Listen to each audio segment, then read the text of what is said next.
Bueno, entonces ahora vamos a hacer una síntesis un poco más densa de lo que ha sido este trabajo. Por lo tanto, aquí les hago la presentación de esta conferencia que se llama Cambio Climático, Agricultura y Seguridad Alimentaria en la Cuenca Alta del Río Cauca. Aquí aparecen los cabezas de equipos de investigación, obviamente Colciencias como el fondo que ha financiado todo este ejercicio y todos los componentes de nuestros socios estratégicos de la Universidad del Cauca, el grupo de investigación que lideró el proyecto, la Universidad del Valle, el CINARA, el Centro Internacional del Café y el CIAT como parte estratégica de este ejercicio. Bueno, muy bien, entonces este es el área de estudio. Aquí ustedes pueden estar observando el mapa, todo el mapa donde recoge la parte alta de la cuenca en el departamento del Cauca, prácticamente toda la cuenca en el departamento del Valle. Luego tenemos aquí el departamento del Quindío, Risaraldas y parte de Caldas. Todo este sector es el sector donde este proyecto se ha estado realizando y obviamente nosotros hemos tenido que trabajar escogiendo cuencas específicas para las cuales este ejercicio ha sido pertinente, donde hemos entrado en análisis detallados. El proyecto entonces IRRICLIXA busca aspectos ligados a la investigación, cambio climático y seguridad alimentaria, intercambio de información y metodologías, producción y conservación ecosistémica, alertas tempranas, uso intensivo de las TIC y gestión de la vulnerabilidad, porque son los componentes fundamentales que estamos intentando analizar. Estos son los 5 proyectos, exactamente como ya han sido descritos en la introducción, y obviamente con cada uno de sus gestores, o digamos sus directores, han tenido pues todo el tipo de trabajo que ha permitido generar la información que hoy ustedes conocen. Como contexto es importante plantear que una de las cosas fundamentales que debemos tener en cuenta es la huella ecológica, o sea, qué cantidad de recursos de la naturaleza estamos usando, ¿no es cierto? ¿Cuál es en verdad la biocapacidad que puede tener una región o un territorio o un país? Y cómo esas condiciones están afectando, digamos, la supervivencia de las especies o, digamos, el bienestar y la vida de las sociedades humanas. En eso entonces podemos observar que Colombia está justamente ya por encima de la media en la huella ecológica per cápita para el país en el año del 2010. En la gráfica ustedes pueden observar cuál es la localización de Colombia, ¿de acuerdo? Y obviamente esto ya nos implica, digamos que lo que está expresando es las hectáreas globales por persona que son exigidas para la supervivencia, ¿sí?, de la población y de la producción en un país cualquiera. En este caso, para Colombia, ustedes ya pueden observar, por ejemplo, cómo es el caso de Kuwait o Qatar, cómo es el caso de los Emiratos Árabes, obviamente, y entonces pues podemos perfectamente, y también podemos ver cuál es el promedio mundial, ¿no? El promedio mundial está aquí, lo estoy señalando en este instante, y obviamente esto nos está indicando pues todo el peso que esta circunstancia tiene.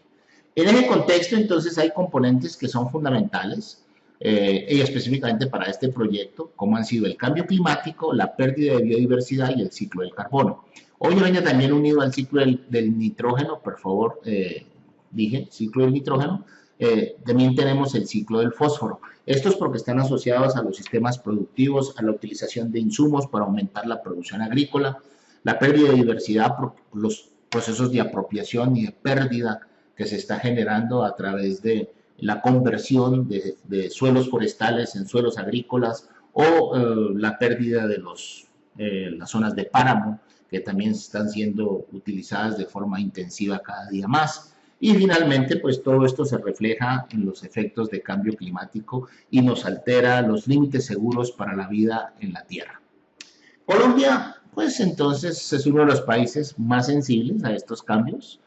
La configuración de nuestro territorio, la geografía que nos discurre, las 3 cordilleras que nos separan, los valles interandinos, son estratégicos y fundamentales, a su vez como son una potencialidad, también pueden ser una dificultad. Esto es una circunstancia que la debemos de tener muy clara.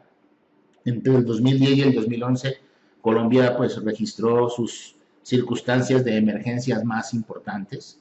Los fenómenos del Niño han tenido un impacto trascendente en la economía del país y finalmente hemos afectado aproximadamente 261.000 hectáreas, están afectadas y cerca de 67.167 animales han sido perjudicados.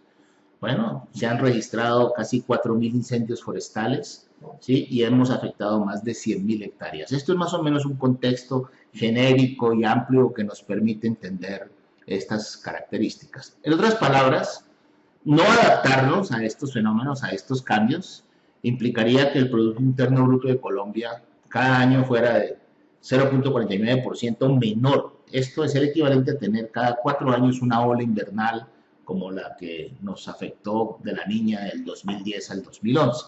Y en el mapa de abajo podemos observar perfectamente 125.035 hectáreas de bosques desforestadas al año 2016, que nos pueden entregar y dar un poquito la idea. Estas informaciones son de orden internacional, esta es de la Universidad Stony Brook de Nueva York, que está disponible pues para estos análisis. ¿Por qué nos interesan los extremos climáticos? Porque estos extremos climáticos que son generados a través de todas las transformaciones que se producen en la naturaleza, entonces es importante en el aumento de la variabilidad de esas condiciones, la prevalencia de esos eventos extremos, sequías, tormentas, inundaciones, fenómeno del Niño y la Niña, a corto plazo y a largo plazo, y estos finalmente son efectos para la agricultura, ¿no es cierto? Entonces hay un incremento en la media, hay un incremento en la varianza y hay un incremento en la media y la varianza, que son los que están ejemplificados en esas 3 gráficas que ustedes ven allí y que perfectamente pues nos están diciendo que ya no tenemos una cierta regularidad en los procesos de cambio y que eso afecta a los sistemas productivos y obviamente a las comunidades. Esta es pues toda la cuenca Cauca y este es un análisis hecho para poder entender cómo es la condición según la clasificación Caldas-Lang, ¿sí?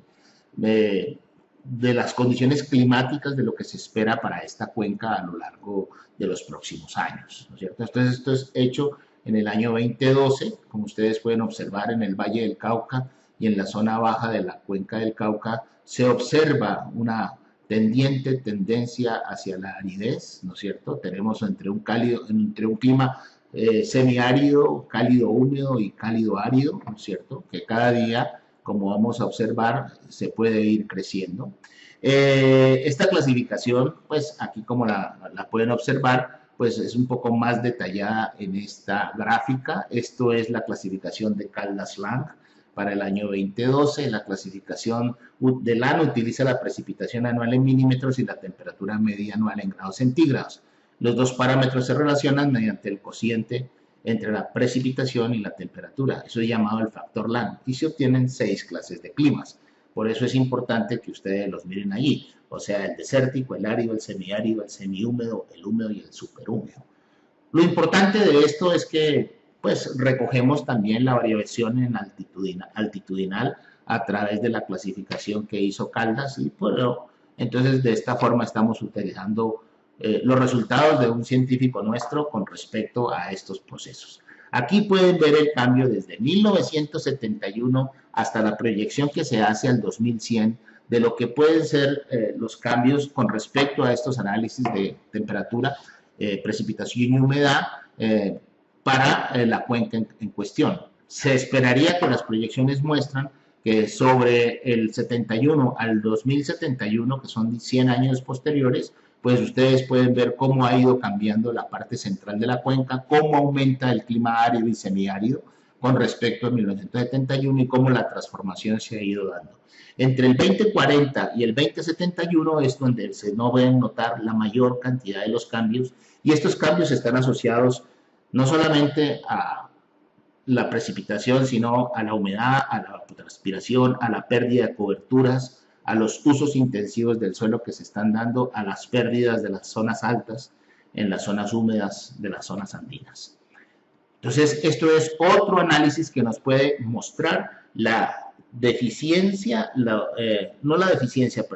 los riesgos que significa enfrentar estos fenómenos de cambio y variabilidad climática a partir de todos los procesos de antropización que se están dando en la cuenca. En este mapa, ustedes pueden ver un escenario de cambio entre los meses de enero del 2016 a enero del 2017 para el efecto ONI, o sea, la variación del NDVI, que es un índice de vegetación. Entonces, aquí perfectamente los colores verdes pues están indicando cómo está la vegetación en mejores condiciones y los otros colores están indicando las peores condiciones para la vegetación. Entonces, los valores superiores a 0 indican que la vegetación está siendo afectada, ¿sí?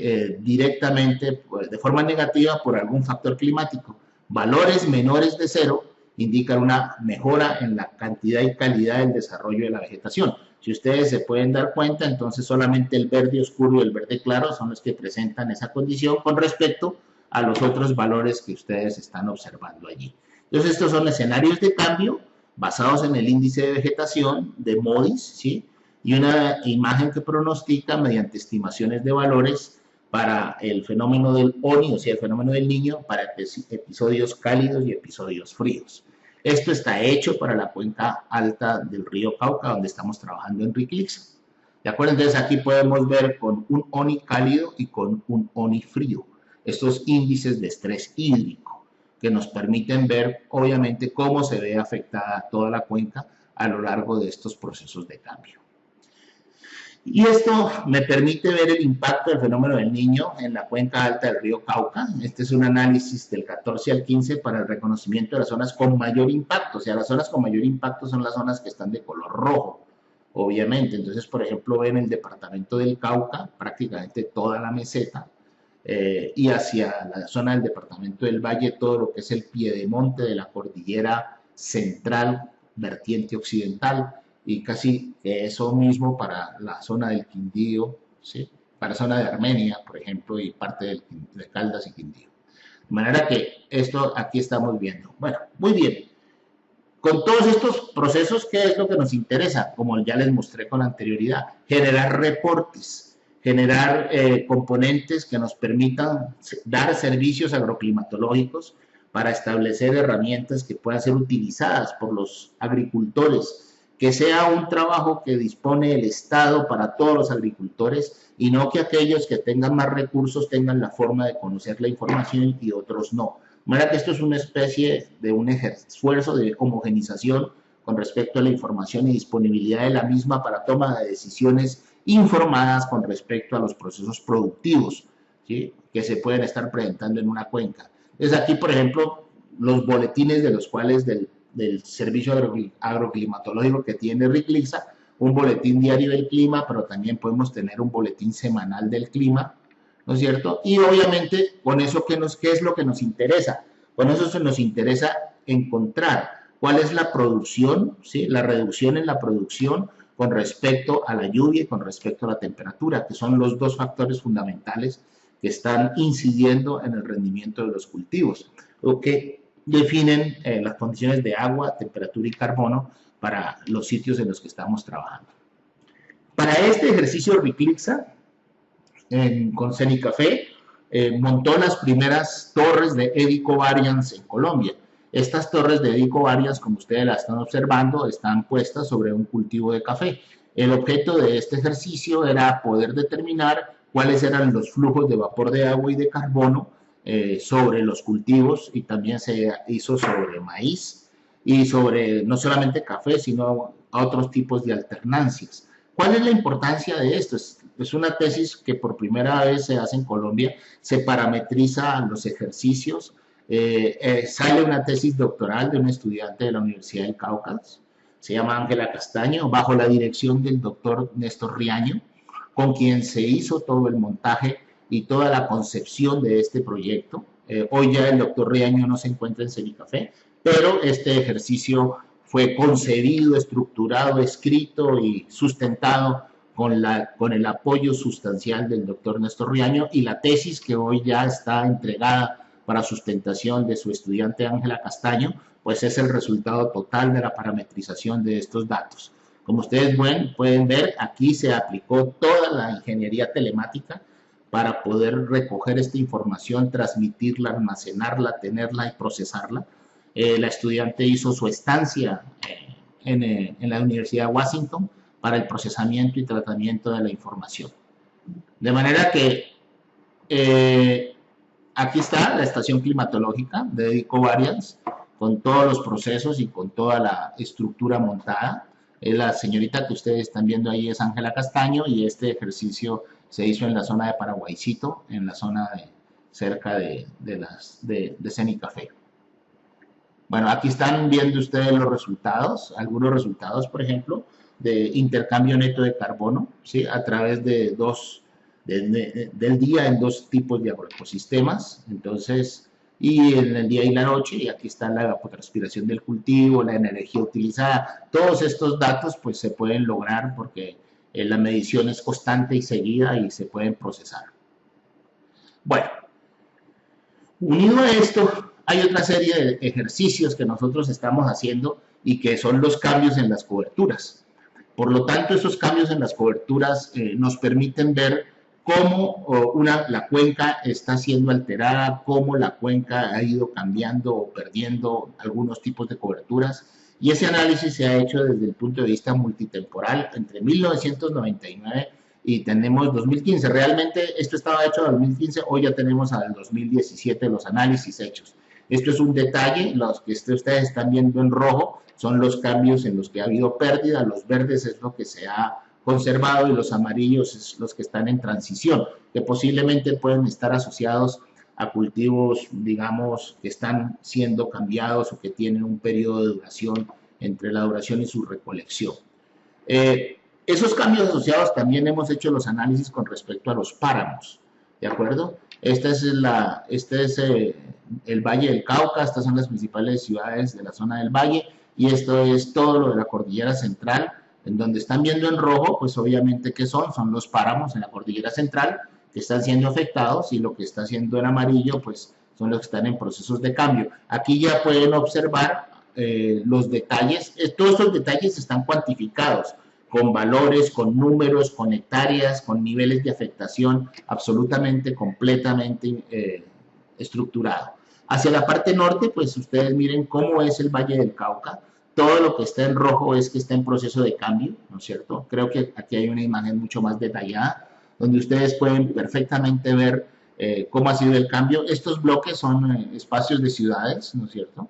Sí, poblaciones. Y obviamente todo lo que está en rojo es que en este momento está en suelo desnudo o está en proceso de cambio, y lo verde pues es lo que no ha sido colectado, pero digamos que estos son procesos de áreas productivas, ¿de acuerdo? Y podemos determinar cuál es el nivel del área productiva y su transformación. Un ejemplo de esto son estos gráficos. Este es un análisis que se hace entre 1989 y 2015 para la cuenca del río Cauca, en el Valle del Cauca, para cultivos transitorios, donde podemos ver cómo han variado el nivel de hectáreas, ¿de acuerdo? La línea azul corresponde al 89 y la línea de color, pues si me permiten, medio naranja, corresponde al año 2015. Entonces, por lo tanto, ustedes miren que los cultivos temporales o análisis temporal de coberturas, ustedes pueden ver que en el año 2089 pues teníamos una gran cantidad de cultivos en ese sentido, ¿no es cierto? O sea, son cultivos transitorios, los cuales a este año han variado. La importancia es ver las alturas, ¿no es cierto? Si ustedes ven la altura entre 3.500 y 3.700, esto que está aquí son las zonas de páramo. Esto que está aquí es la zona de páramo. Por lo tanto, todos estos valores que aparecen aquí, que estoy señalando con el puntero, son valores muy preocupantes para los cambios en esta región. Entonces, aquí también vemos entonces ampliado ya con mayor detalle en esa zona de páramo para el Valle del Cauca, cómo son las condiciones entre el 89 y el 2015. Y si ustedes ven, en la época que más transformación se generó fue en el año 2008. Y aquí tenemos exactamente los análisis que nos permiten ver estas diferencias. Estos son algunos de los resultados que permiten determinar cómo es el comportamiento de estas coberturas. Aquí vienen las coberturas de cultivos permanentes entre el 89 y el 2015. Entonces, Posiblemente en el 89 teníamos menos áreas de cultivos permanentes como se observa, en el 2015 ya hay una mayor cantidad de cultivos permanentes. Y de esa misma forma tenemos los cultivos para risaralda, por ejemplo. Esto es exactamente lo mismo, cultivos transitorios, y están en un rango entre los 1300, entre los 1200 metros y los 1700 metros de altura. Obviamente también 89, 2015. Y esta es una zona muy preocupante para zona de risaralda, zona de páramos, donde ya podemos ver cómo son los cambios y cuál es la presencia de páramos, de cobertura en páramos. Esta era la cobertura en páramos que teníamos para el año 89, esta es la cobertura en páramos que tenemos para el año 2015, entonces podemos decir que este crecimiento puede ser de muchas explicaciones, puede ser porque perdimos cobertura forestal, el páramo es una especie oportunista, ocupa estos espacios y prolifera el páramo, pues entonces estamos perdiendo cobertura de bosque. Bueno, estas son partes de los análisis que se tienen que realizar para poder explicar qué es lo que pasa con estos. Exactamente, o sea, los cultivos transitorios en Risaralda, lo mismo que explicamos para el valle, los cultivos permanentes en Risaralda entre los 700 y los 1100 metros también. Y aquí está Valle del Cauca Páramos, aquí está Valle del Cauca Transitorios, ¿no es cierto?, en un periodo mucho más amplio. Aquí está, perdón, aquí está, me estoy devolviendo, aquí está. Aquí está, por ejemplo, para el caso del Quindío, cómo han sido los cambios de todas estas coberturas en estos tipos de cultivos, estos análisis. Ustedes pueden leer la gráfica perfectamente y darse cuenta. Transitorios para la zona, este es el departamento de Caldas. Miren ustedes cómo en Caldas tenemos los cambios en cultivos transitorios. Es mucho más amplio el rango, está entre los 1100 y los 3700 metros. Bueno, todas estas cosas nos llevan a que todos los fenómenos de cambio nos producen eventos extremos que pueden generar inundaciones, que pueden generar sequías o que pueden suceder otros eventos como los deslaves, los movimientos en masa, en fin, toda una serie de circunstancias y aspectos asociados a esto que nos está generando. ¿Esto qué implica? Estas acciones complejas, estos desplazamientos, estas sequías, estos conflictos del territorio, estas pérdidas de cultivo, la no disponibilidad de agua potable, el efecto de la desertificación, el hambre, en fin, todas estas cosas están asociadas a la variabilidad climática, ¿de acuerdo? Y obviamente en el mapa de al lado lo que ustedes pueden observar son algunos fenómenos extremos donde podemos encontrar temperaturas superiores a los 35 grados centígrados en estos periodos. ¿De acuerdo? Muy bien. ¿Qué es lo que nos interesa a nosotros? Lo que nos interesa es el desarrollo del territorio, enfrentarnos a problemas como el agua, su disponibilidad, su potabilidad, las inundaciones, la sequía, la desertificación, la pérdida de cultivos, el hambre, los desplazamientos. Esta es la problemática real del país y esto implica una unión entre y una visión integral entre las unidades de producción, el concepto de región que manejamos, las visiones de paisaje que nosotros estamos apropiando y todo esto visto de una forma integradora. Entonces tenemos componentes dinámicos que están asociados al territorio y componentes complejos que nos permiten entender cómo ese territorio cambia y estos elementos son los que definen el futuro de un territorio y estas condiciones son las que la información del programa RICLICSA está intentando aportar. Por lo tanto, a nosotros nos interesan los procesos de cambio donde haya una participación activa, donde haya una baja disparidad, donde haya una participación que permita, ¿sí?, que existan unas aceptables condiciones de cambio y unas muy buenas condiciones de vida para que nosotros podamos trabajar. Esos son los objetos finales de este gran programa RICLICSA y creo que de muchos de los investigadores que trabajan en estas áreas. Por lo tanto, hay que tener claro que cuando hablamos de estos fenómenos, hay dos cosas clarísimas. Una cosa es la variabilidad climática y otra cosa es el cambio climático. La variabilidad climática la podemos estar midiendo por meses, décadas. El cambio climático la podemos estar viviendo por varias décadas o por varios siglos. Por lo tanto, esto es lo que nos hace a nosotros tener claridad sobre cómo se debe tener en cuenta las escalas temporales para los fenómenos, ¿no es cierto?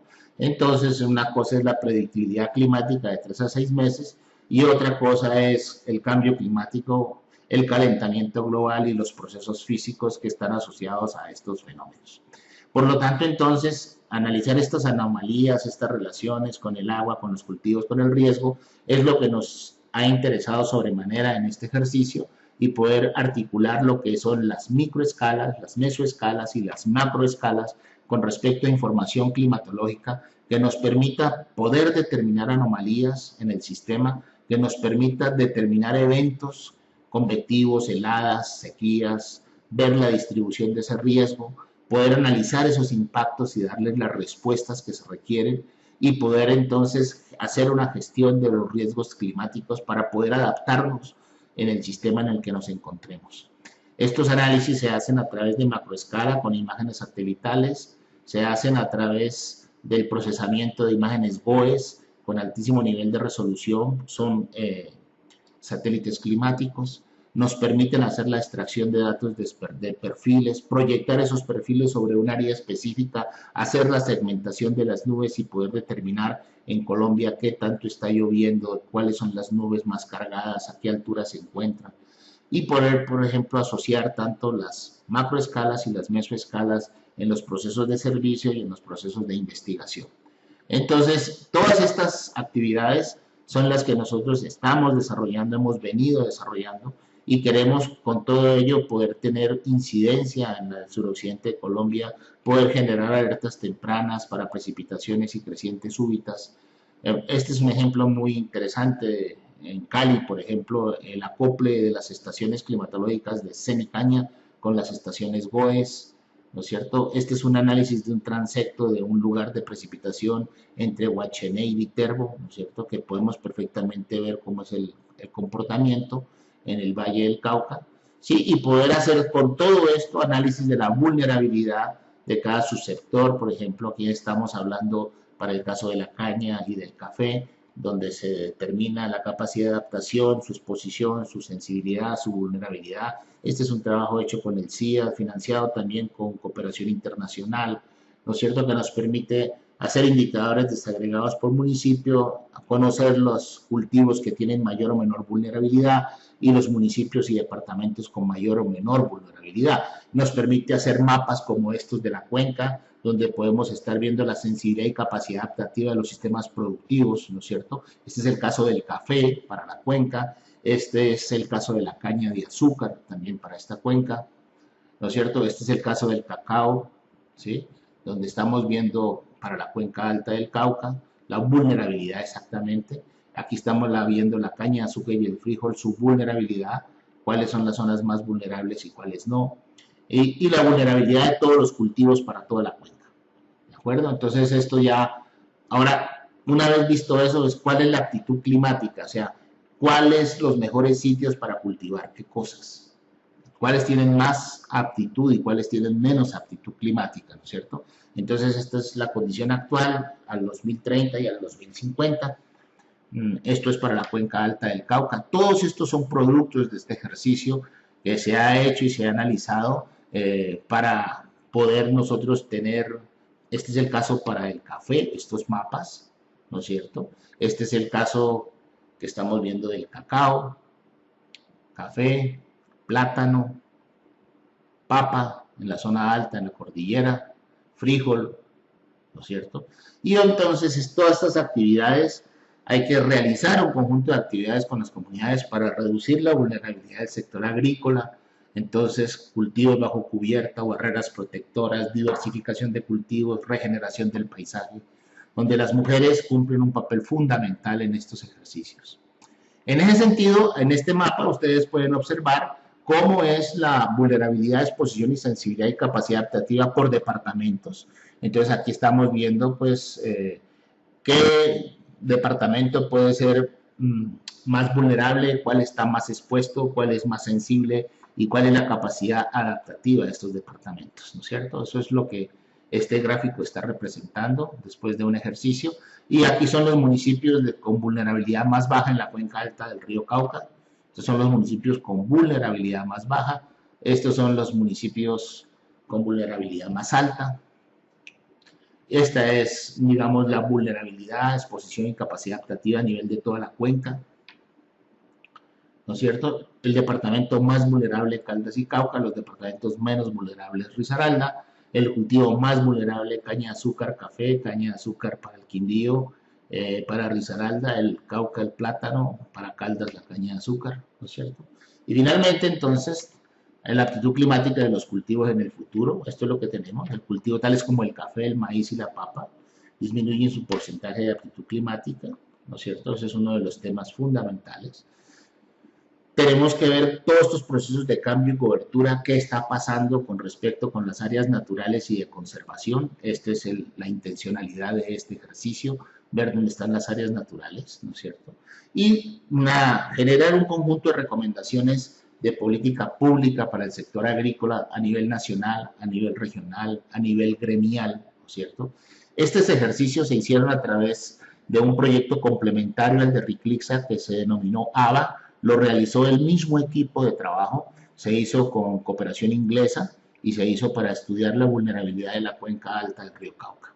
Bueno, entonces, esto que les estoy mostrando es un poco todo lo que puede ser y lo que ha sido y seguirá siendo, esperamos, todo este proyecto que es el proyecto de RICLICSA y todos sus procesos de trabajo a lo largo de estos años. Sin más por contarles, agradecerles un poco rápida la presentación, pero creo que han tenido una idea bastante clara de lo que es RICLICSA, de lo que se busca y de algunos de las proyecciones de este ejercicio que se busca a nivel nacional. Muchas gracias.